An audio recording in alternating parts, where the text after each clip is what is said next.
What's going on, guys? Today we're going to be talking about car security and some of the... She's messing up my video.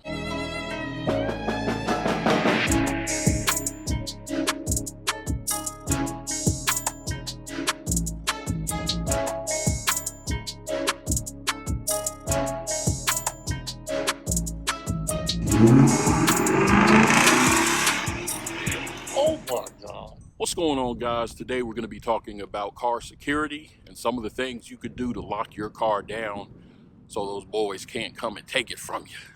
Let's go ahead and get started. Now, before we talk about the things that you can do to secure your car, we need to talk about the methods that these broke boys use to steal the cars that they're too lazy to work for. Also, let's just get this out of the way now so I don't get a bunch of comments about how you can bypass this or that. Nothing's foolproof.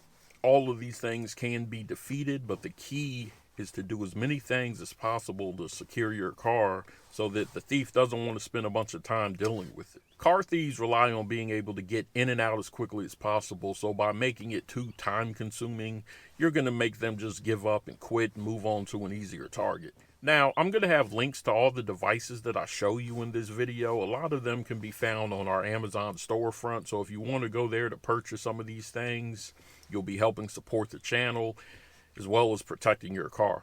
Also, we're not sponsored by any of the companies mentioned in this video. These are just items that we found that worked for us, and we decided to go ahead and share them with you. There are other things that I'll be doing videos on, so if you're not subscribed to the channel, now's the perfect time to go ahead and hit that subscribe button, give the video a like, and also turn on notifications. So the first thing that I'll discuss doesn't apply to everyone. It really only applies to people that live in a house or maybe a townhouse, and I'm talking about security cameras. Having a camera monitoring your car is always a good idea, but you don't want it to simply record.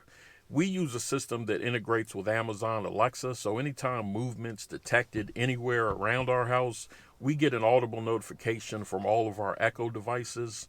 So we keep all our Echoes turned up loudly enough so even that when we're sleeping, the notification will still wake us up. There's also a floodlight attached to the camera, so that way it turns on when movement's detected.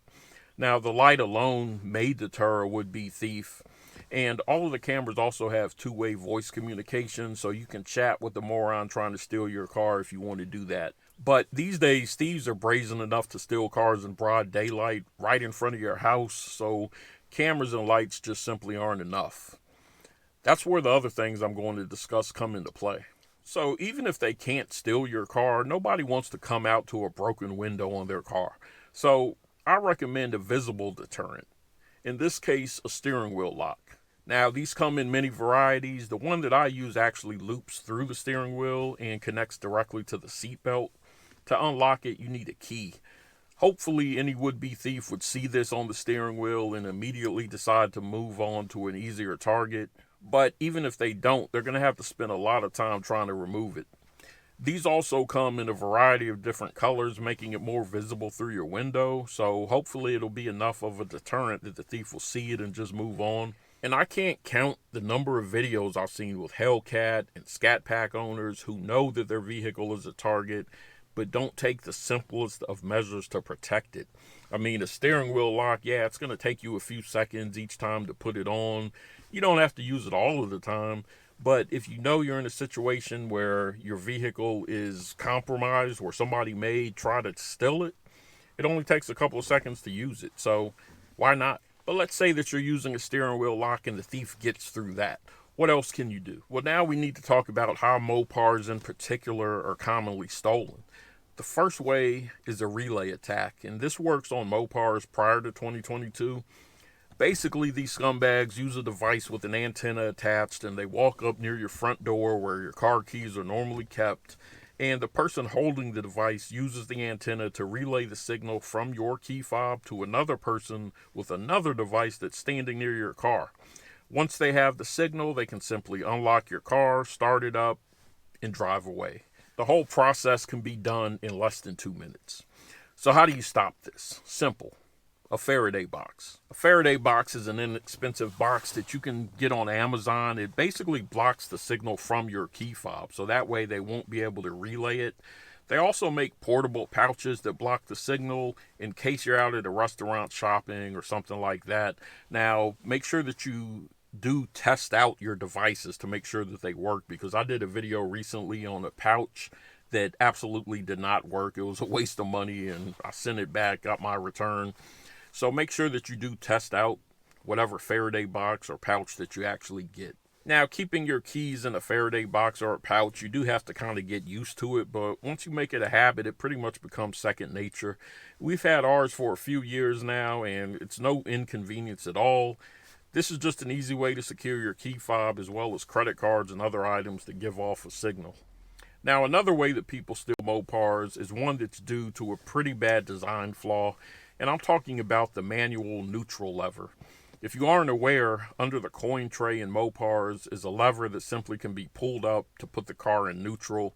So these lowlives gain entry to your car, breaking a window, or using a relay attack, and they simply put your car in neutral, roll it out of your driveway or parking spot.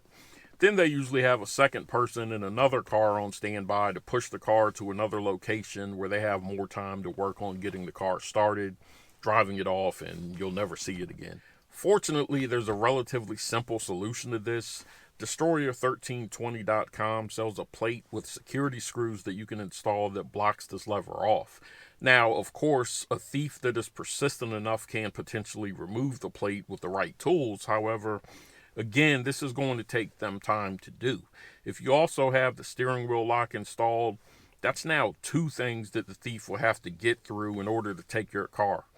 If you also have a security camera with alerts, by the time the thief is halfway through messing with these barriers, you'll probably be standing over him with another type of deterrent in your hand. Or you may have already called the cops. Most thieves dealing with these unexpected roadblocks aren't going to want to spend the time, but let's say they do remove the plate and the steering wheel lock, and they're now ready to start your car. What can you do? So previously I did a video on the Automotive Taser, and in that video I showed the security features. I recommend watching that video, but I'll briefly discuss one very useful feature right now, and that's the security pin. So basically you can create a combination of button presses on your steering wheel that has to be entered within a certain time frame. And if you don't enter that pin, a few things can happen depending on how you have it configured. The gas pedal won't work, the brakes will lock up, the horn will beep randomly, the lights will flash crazy. Basically the car won't go anywhere until that pin is entered. There's also a carjack mode that can be enabled that will systematically shut the car down after a few seconds if the key fob leaves the car while it's running and then starts to move again. So the Taser security features, along with the other things you get like performance pages, line lock, etc., make it well worth the money. So next on the list is one that I'll be doing a full video review on, and that's a GPS tracker. Now, you can use something as simple as an AirTag. They sell these AirTag mounts that allow you to easily hide one in your car. So I do that, but in addition to that, I also use Carlock. Carlock is more than a GPS tracker, though. It also acts kind of as a silent alarm in the sense that any would-be thief won't hear any alerts from the device, but you'll get a notification on your phone or even your smartwatch alerting you to things like a vibration being detected on your car, the engine starting, the vehicle leaving a certain perimeter, and it even monitors things like battery voltage, keeps track of your driving habits, and it'll show the car's location in real time to include the route that was driven. It'll even send an alert if the device is unplugged. Now, there is a monthly subscription fee that you have to pay, but it's worth the peace of mind in my opinion. Carlock also has add-on devices that you can purchase to add additional vibration sensors and a key tag that you can automatically disable the device with when you're within range of the car, and it automatically enables it when you are out of range. So this helps prevent you getting a bunch of notifications that you don't need on your phone. So even if you don't have a Taser, I still recommend getting the double bypass so that you can mount Carlock in your trunk, making it less visible and harder to get to. So keep an eye out for my full review on Carlock coming soon. Now, another way that people are stealing Mopars is simply breaking in and hooking up a device to the OBD2 port and programming a key. Then they drive off in your car. This is easier accomplished on older model year cars. Newer cars require the thief to bypass the OBD2 port by taking apart the dash and hooking the programming device up. To help stop this, the Taser also has a feature that prevents a key fob from being programmed if the pin isn't entered.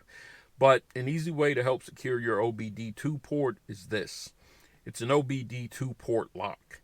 This will prevent easy access to the port, and if you're using a Taser on a newer model year, your Taser is going to be mounted in the trunk anyways using the double bypass, which adds the OBD2 port to the rear of the vehicle.